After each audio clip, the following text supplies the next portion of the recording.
ஆண்டவரும் இரட்சகருமாகிய இயேசு கிறிஸ்துவின் ஒப்பற்ற நாமத்தில் இன்றைய தேவனுடைய வார்த்தை 1 கொரிந்தியர் 10வது அதிகாரம் 13வது வசனம் கடைசி பகுதி.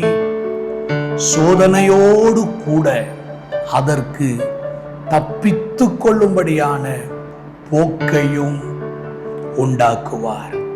ஆண்டவராகிய இயேசு கிறிஸ்துவுக்கு விரோதமாய் பிசாசானவன் சோதனைகளை கொண்டு வந்தான். அந்த சோதனைகளை இயேசு கிறிஸ்துவானவர் வேத வசனத்தை உச்சரித்து எழுதியிருக்கிறதே என்று வேத வார்த்தைகளை சொல்லி தன் வாழ்வில் வந்த சோதனையிலிருந்து இயேசு கிறிஸ்து தப்புவித்துக் கொண்டார். இயேசு கிறிஸ்துவை அங்கு தப்புவித்தது கர்த்தருடைய வார்த்தை. இன்றைக்கு நம்முடைய வாழ்க்கை கர்த்தருடைய வசனத்தினால் கட்டமைக்கப்பட வேண்டும். நாம் செய்கின்ற ஒவ்வொன்றும் கர்த்தருடைய வசனத்தை மையப்படுத்தி கர்த்தருடைய வசனத்தை அஸ்திபாரமாக மாற்றிக்கொண்டு நாம் நம்முடைய வாழ்க்கையை கட்டமைப்போமே. ஆனால் எந்த சோதனையையும் போராட்டங்களையும் நம்முடைய வாழ்க்கையிலே மேற்கொண்டு வெற்றியோடு ஜெயத்தோடு வாழ முடியும்.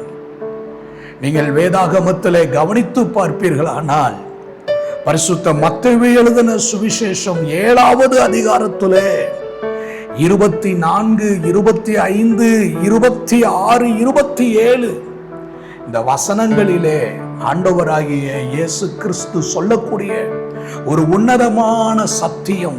நான் சொல்லிய வார்த்தைகளை கேட்டு அவைகளின்படி செய்கிறவன் எவனோ அவன் தன் வீட்டை கற்பாறையின் மேல் கண்மலையின் மேல் கட்டின புத்தி உள்ள மனுஷனுக்கு ஒப்பாயிருக்கிறான்.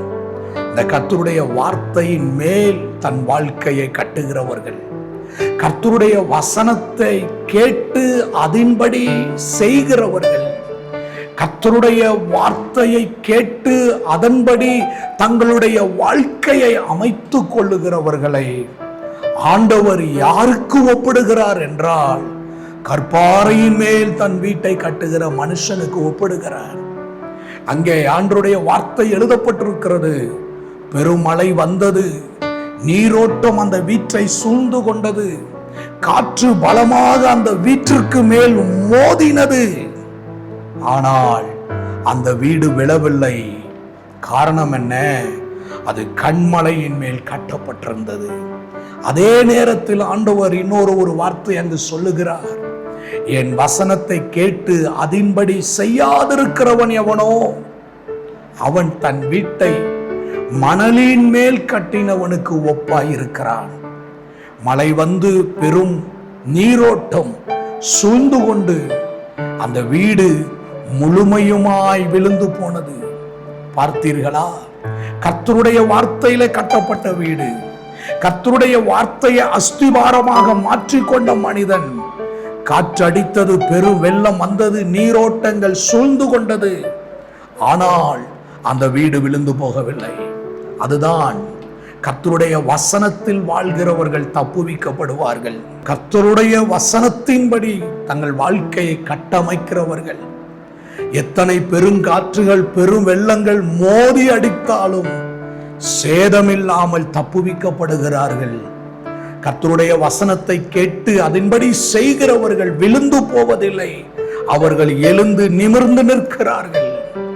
அதே நேரத்தில் கர்த்தருடைய வசனத்தை கேட்டு அதன்படி செய்யாதிருக்கிற மனிதன், அந்த மழை வந்தவுடன், பெரு வெள்ளம் சூழ்ந்து கொண்டவுடன், காற்று அடித்தவுடன் இருந்த இடமே தெரியாமல் போய்விடுகிறார்கள்.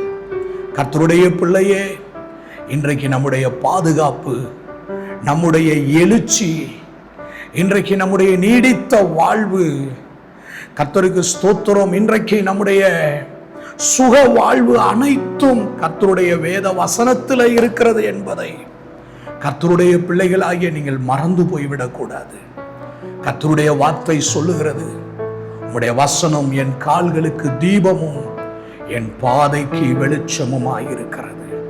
நீங்கள் ஒவ்வொரு நாளும் உங்களுடைய வாழ்க்கையில கர்த்தருடைய வார்த்தையை கேட்டு உங்களை தேடி வருகிற, உங்கள் செவிக்கு தேடி வருகிற, உங்கள் இருதயத்தை நோக்கி வருகிற கர்த்தருடைய வார்த்தையை கேட்டு அதன்படி செய்யவும் அதன்படி வாழவும் நீங்கள் உங்களை ஒப்பு கொடுப்பீர்களே ஆனால் நீங்கள் நிலைத்திருப்பீர்கள், சோதனையை ஜெயிப்பீர்கள், சோதனையில் இருந்து மீண்டு நீங்கள் வெளியே வருவீர்கள். இன்றைக்கு தேவ கரத்தில் ஒப்பு கொடுப்போமா? கிருபையுள்ள ஆண்டவரே, இயேசுவின் நாமத்தினால் ஜெபிக்கிறோம்.